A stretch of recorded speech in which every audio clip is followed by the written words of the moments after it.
तो फ्रेंड्स, आज हमारा प्रैक्टिकल सेशन है और आज हम ये जानने वाले हैं कि किसी की हैंडराइटिंग की मदद से कैसे हम एनालाइज पाएंगे उस पर्सन को। किसी भी पर्सन की हैंडराइटिंग से हमें उसके बारे में क्या पता चलता है, आज दोस्तों हम ये जानने वाले हैं। तो दोस्तों, लेकिन एक चीज़ मैं आपसे कहना चाहूँगा कि जो ग्राफोलॉजी का हमने जो इंट्रो वीडियो बनाया था, अगर वो वीडियो आप पहले देखेंगे तभी ये चीज़ आपके समझ में आएगी। उसका रीज़न क्या है कि उसमें हमने कुछ पैटर्न्स बताए हैं कि किसी की हैंड राइटिंग में हम लोग क्या चीज़ चेक करते हैं, क्या चीज़ बताते हैं। तो वो वीडियो आप पहले देखिए और उसका लिंक जो है आपको डिस्क्रिप्शन में भी मिल जाएगा। तो अब दोस्तों शुरू करेंगे आज का जो हमारा प्रैक्टिकल सेशन है कि किसी की हैंड राइटिंग से हमें उस शख्स के बारे में क्या कैसे पता चलता है।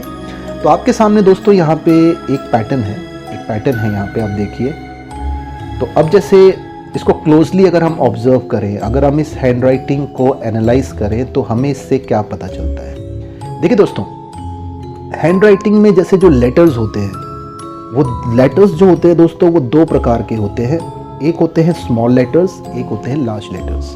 तो इस पैटर्न को आप ध्यान से देखें तो यहाँ पे जो लेटर्स हैं, यहाँ पे देखें ये लार्ज हैं, मतलब अक्षर जो है साइज में बड़े हैं। तो दो लोगों का हैंड राइटिंग स्टाइल बिल्कुल अलग होता है। अगर आप मान लीजिए कोई भी दो लोग आपके सामने हो, मान लीजिए कपल ही हो, तो दोनों की हैंड राइटिंग सेम नहीं होगी। हो सकता है कि किसी के अल्फ़ाबेट्स जो हैं वो लार्ज हो, लेटर्स जो हों लार्ज हो, जैसे यहाँ पर आप देख रहे हैं, और किसी के छोटे होंगे, स्मॉल होंगे।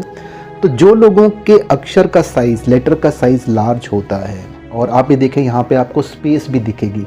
जैसे जो शब्द हैं, वर्ड्स के बीच में भी एक अच्छी खासी स्पेसिंग है। और वर्ड्स के साथ में आप अगर ध्यान से देखें तो जैसे जो लेटर्स हैं, वर्ड्स के जो लेटर्स हैं, उनमें भी स्पेसिंग है, डिस्टेंस है। तो किसी शख्स की पर्सनालिटी के बारे में इस हैंड राइटिंग स्टाइल से क्या पता चलता है। पहली चीज़ तो ये पता चलती है कि वो शख्स एक extroverted kind of a person है, एक बहुमुखी स्वभाव का इंसान है, जिसे सोशलाइज करना, लोगों से घुलना मिलना, बातें करना बहुत पसंद है। एक टॉकेटिव किस्म का इंसान है, एक एक्सट्रोवर्ट किस्म का इंसान है। तो इस हैंड राइटिंग स्टाइल से आप ध्यान से देखें, अगर अल्फ़ाबेट्स का साइज़ लार्ज है और आप देखें लेटर्स में भी एक अच्छी खासी स्पेसिंग है, डिस्टेंस है, और उसके साथ में आप नोट करें कि जो वर्ड्स के बीच में भी एक अच्छी खासी स्पेसिंग है, तो ये एक open minded kind of a person है। एक ऐसा इंसान जो एक्शन में बिलीव रखता है, चीज़ों को करके सीखने में ज़्यादा बिलीव रखता है, फर्स्ट हैंड एक्सपीरियंसेस से वो चीज़ों को सीखता है। अब एक दूसरा पैटर्न देखते हैं। अब जैसे आप यहाँ पे देखें, अब यहाँ पे ध्यान से देखिए, ये हैंड राइटिंग बहुत ज़्यादा कंजस्टेड है और आपको अल्फ़ाबेट के जो साइज़ है वो भी बड़ा छोटा दिख रहा होगा। देखिए ध्यान से आप देखेंगे तो अल्फ़ाबेट्स का साइज़ भी जो है वो छोटा है, कंजस्टेड भी आपको लग रहा है कि जैसे कंजस्टेड है हैंड राइटिंग। और आप ध्यान से देखें कि इस हैंड राइटिंग में आपको थोड़ा कंट्रोल भी कम दिखाई दे रहा है। तो जो लोग बहुत ही छोटे अक्षर लिखते हैं, बहुत ही कंजस्टेड सी उनकी हैंड राइटिंग होती है, जैसे कहते हैं ना एक कंजूस हैंड राइटिंग एक कंजूस टाइप हैंड राइटिंग होती है। तो इसका मतलब क्या होता है कि इस प्रकार के लोग इंट्रोवर्ट होते हैं, अंतर्मुखी होते हैं, जो खुद के अंदर ज़्यादा रहते हैं, जिनको थोड़ा अकेले रहना, थोड़ा लोगों से एक अपनी जो स्पेस चाहते हैं, एक डिस्टेंस में रहना चाहते हैं। ये लोग ज़्यादा बात नहीं करते हैं, ज़्यादा बोलते नहीं हैं, ज़्यादा सोशलाइज नहीं करते, लेकिन आउटस्पोकन होते हैं। जब भी जो भी बोलते हैं मोस्ट ऑफ द टाइम ये सच बोलते हैं। तो ये एक सेकेंड पैटर्न है। अब आप ध्यान से एक बार और देखिएगा दोनों पैटर्न्स को। ये तो एक पैटर्न है जिसपे आप ये देख रहे हैं अल्फ़ाबेट्स जो हैं उनका साइज़, लेटर्स का साइज़ बहुत छोटा है, स्पेसिंग की भी कमी है। और एक फॉर्मेट हमने ये देखा था, है ना। तो साइज़ ऑफ लेटर्स और दो शब्दों के बीच में जो स्पेसिंग है और जो लेटर्स के बीच में स्पेसिंग है, वो आपको किसी भी शख्सियत के बारे में, किसी भी पर्सन के बारे में ये बताती है कि वो इंट्रोवर्टेड नेचर का है, एक्सट्रोवर्टेड नेचर का है, और इन दोनों पर्सनालिटीज़ के जो ट्रेट्स हैं उसके बारे में बताती हैं। एक और फॉर्मेट देखते हैं हम लोग। अब यहाँ पे एक फॉर्मेट है, तो इस फॉर्मेट में अगर आप ध्यान से देखें दो तीन चीज़ें दिखाई दे रही हैं। एक तो देखिए कि यहाँ पर कुछ स्पेलिंग्स को कट कर रखा है। तो ये जो स्पेलिंग्स को लोग कट करते हैं वो क्यों करते हैं, उसके पीछे के दो रीज़न होते हैं। या तो कोई स्पेलिंग गलत लिखती, कोई स्पेलिंग डिसऑर्डर था, वो नहीं चाहते आपको पता चले, इसलिए हम उसको स्पेलिंग को, मिसस्पेल्ड स्पेलिंग को काट देते हैं, क्रॉस कर देते हैं। दूसरा रीज़न ये हो सकता है कि कुछ लोग अगर आपसे कुछ छुपाने की कोशिश कर रहे हैं या गलती से उन्होंने वो लिख दिया जो वो आपके साथ नहीं शेयर करना चाहते हैं, तो वो उसको कट आउट कर देते हैं ताकि आप उसको ना पढ़ पाएँ। यहाँ पे आप ध्यान से देखिए, और यहाँ पे देखिए ये राइटिंग में ना जैसे आपको दोनों पैटर्न्स दिख रहे हैं। एक तो आपको यहाँ पे कटिंग्स दिख रही हैं, कुछ वर्ड्स काट रखे हैं यहाँ पे, देखिए कटिंग्स दिख रही हैं। उसके बाद आपको दिख रहा है ये हैंड राइटिंग थोड़ी एजी भी है, कर्व्ड की जगह। तो एजी अगर हैंड राइटिंग है जिसमें आपको जैसे नुकीली हैंड राइटिंग दिखाई देती है, एजेस दिखाई देते हैं, हुक्स दिखाई देते हैं, इसका मतलब ये होता है कि वो जो शख्स है वो शख्स के अंदर हॉस्टाइल फीलिंग्स है, एग्रेसिव, थोड़ा सा वो गुस्से वाला इंसान है, तो उसके बारे में ये पता चलता है।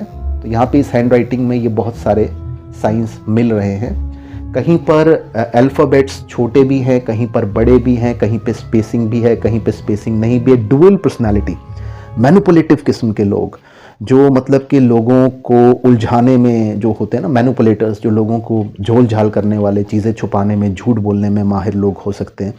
तो उनका एक डुअल पर्सनालिटी जो होती है, एक चीज़ पे स्टिक नहीं रहते, अपनी बात से बदल जाते हैं। तो ये हैंड राइटिंग स्टाइल थोड़ा सा वैसा है। अब हम देखते हैं एक और हैंड राइटिंग स्टाइल, ये देखिए। अब इसमें आप अगर ध्यान से देखेंगे, देखिए इस हैंड राइटिंग से क्या क्या पता चल रहा है। अल्फ़ाबेट्स का साइज़ कैसा है, लार्ज है, तो ये पर्सन एक्सट्रोवर्ट है। लेकिन slant of the hand writing अगर हम देखें तो हैंड राइटिंग जो है वो बैकवर्ड जा रही है, लेफ्ट साइड जा रही है, बैकवर्ड जा रही है।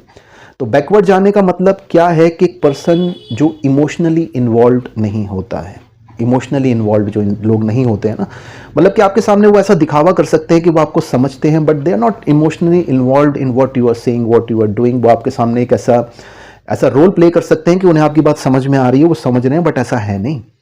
अच्छा, और दूसरी चीज़ देखिए, यहाँ पर आप ध्यान से देखेंगे तो इनका यहाँ पे देखिए एक सिग्नेचर भी इन्होंने कर रखा है, साइन भी कर रखा है, लेकिन ये सिग्नेचर समझ में नहीं आ रहा। मतलब ये पर्सन ईगोस्टिक, घमंडी किस्म का इंसान भी है। तो उनका जो ये सिग्नेचर स्टाइल है वो उनके बारे में ये चीज़ बता रहा है। और यहाँ पे देखिए अल्फ़ाबेट्स जो है बहुत लार्ज हैं, ये देखिए, लेकिन कहीं कहीं पर अल्फ़ाबेट्स के बीच में एक आप ये देखें कि एक सही गैप है, कहीं कहीं पे गैप कम है। ध्यान से अगर आप नोट करेंगे तो ये चीज़ें जो है वो पता चल रही हैं। तो इस तरीके से फ्रेंड्स, आप किसी से कुछ भी लिखवा के उनके हैंड राइटिंग से क्या क्या पता कर सकते हैं। आप उनकी पर्सनालिटी ट्रेट पता कर सकते हैं कि वो एक इंट्रोवर्टेड पर्सनालिटी के इंसान हैं या एक्सट्रोवर्टेड पर्सनालिटी के इंसान हैं।